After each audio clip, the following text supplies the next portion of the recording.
Hello friends, সকলে কেমন আছেন? নেচার আনফোল্ড চ্যানেলে আপনাদের সকলকে স্বাগতম। ধরুন একটা বাটিতে কিছু পানি আছে, পানিটা অনেক দিন রেখে দিলেন, ভিতরে কি পোকা জন্মাবে, তাই না? পানিটা যদি জড়ো হয় তাহলে পোকাটা জীবন, তার মানে কি জড়ো থেকে জীবন আসছে। ধরুন একটা কাঠ অনেক দিন আছে, কাঠটার মধ্যে ঘুনে পোকা জন্মাবে, তার মানে কি জড়ো থেকে জীবন আসছে।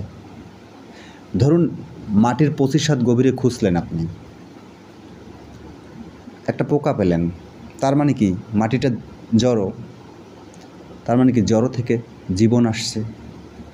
ধরুন কিছু কাগজটা কিছুদিন পর খেয়ে ফেললো কোনো পোকায়, কাগজটা কি জড়ো আর পোকাটা কি জীবন, তার মানে কি জড়ো থেকে জীবন আসছে। তার মানে কি অচেতন থেকে চেতন আসছে। আজকে এই পর্যন্তই। Thank you.